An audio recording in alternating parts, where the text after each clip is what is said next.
Hello guys, welcome back to your channel journey to success.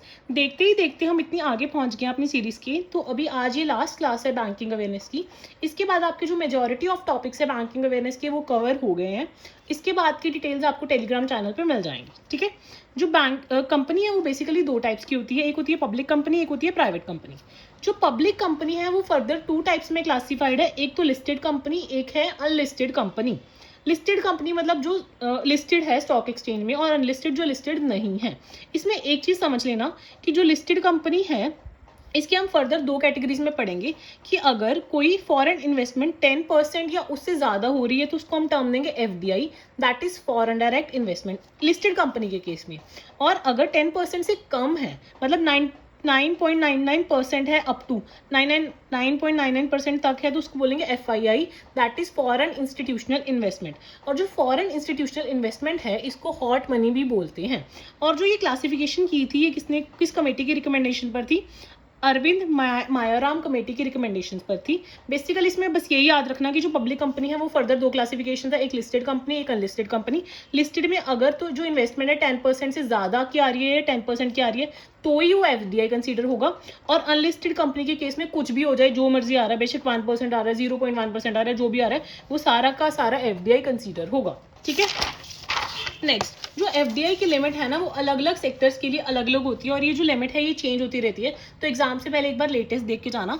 तो अभी के लिए क्या है कि जो बैंकिंग है उसमें जो प्राइवेट सेक्टर है उसमें मैक्सिमम लिमिट FDI की है 74%, पब्लिक सेक्टर बैंक्स के लिए है 20%, इंश्योरेंस सेक्टर के लिए है 74%, और LIC के लिए है 20%। और अगर सिंगल ब्रांड रिटेल ट्रेडिंग है तो उसके लिए 100% है, और LLP that is limited liability partnership, इनके लिए भी है 100%।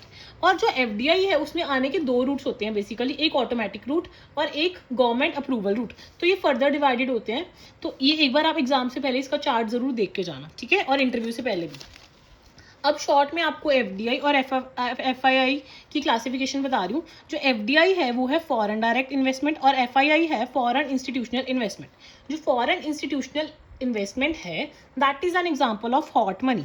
मतलब जो फॉरेन डायरेक्ट इन्वेस्टमेंट लोग करते हैं वो बेसिकली लॉन्ग टर्म के लिए करते हैं, और वो इक्विटी में होती है क्योंकि वो ऑनर्स बन जाते हैं कंपनी के।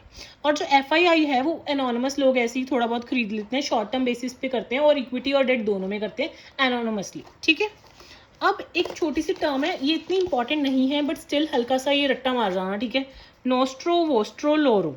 देखो, नोस्ट्रो मतलब your account with you, our account with you, और वोस्ट्रो मतलब योर अकाउंट विद अस। तो ये एक ही अकाउंट को डिस्क्राइब करने के अलग अलग तरीके हैं। तो इसमें क्या है, your account, our account with you, इसका मतलब है कि अगर कोई इंडियन कंपनी का फॉरेन कंपनी के साथ, फॉरेन इंडियन बैंक का किसी फॉरेन बैंक के साथ अकाउंट है उनकी करेंसी में, that is our account with you, that is nostro account. और वॉस्ट्रो अकाउंट क्या है, योर अकाउंट विद अस, अगर किसी फॉरेन बैंक का इंडियन के साथ है उनकी हमारी करेंसी में, दैट इज वॉस्ट्रो। तो एक बार ये बस यही लर्न कर लेना कि नॉस्ट्रो मतलब your account, our account with you, और वॉस्ट्रो मतलब योर अकाउंट विद अस। ठीक है।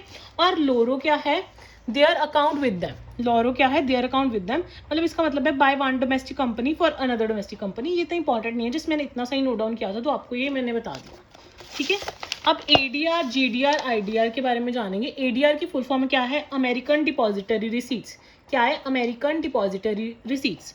ये कहाँ पे ट्रेड होती हैं, these are traded on US stock exchange.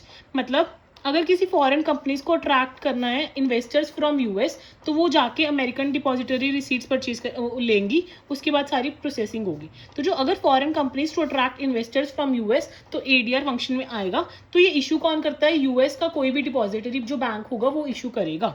तो ये ऑफर करती है इन्वेस्टर्स कि अगर किसी ऑफर करती है investors in US to invest in foreign company, तो फॉरेन कंपनीज को फंड रेज करना है US मार्केट से, तो US इन्वेस्टर्स के पास अपॉर्चुनिटी है। तो उसके लिए हमारे पास क्या टूल है, ADR, that is American depository receipts.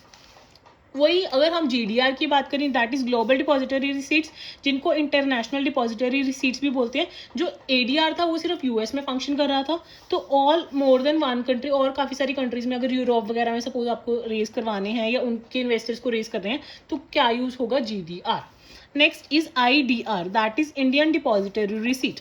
Indian depository receipt का कस्टोडियन है SEBI, that is securities and board exchange of India, और ये अनेबल करवाती है कि अगर फॉरेन कंपनीज को रेज करना है इंडियन सिक्योरिटी मार्केट से तो इंडियन इन्वेस्टर्स के लिए अच्छी बात है। तो ये इंडियन इन्वेस्टर्स के लिए अपॉर्चुनिटी है और फॉरेन कंपनीज अपना फंड रेज कर सकते हैं इंडियन मार्केट से, तो उसके लिए जो टूल यूज होता है दैट इज IDR। ठीक है, अभी लास्ट टॉपिक है हमारा दैट इज मसाला बॉन्ड। तो जो मसाला बॉन्ड है वो इंट्रोड्यूस किया गया था 2014 में बाय इंटरनेशनल फाइनेंस कॉरपोरेशन। ठीक है, ये पहले तो इंफ्रास्ट्रक्चर फंड के लिए स्टार्ट किया गया था। एक सेकेंड, तो ये इशू किया था first time in India world bank ने 2014 में।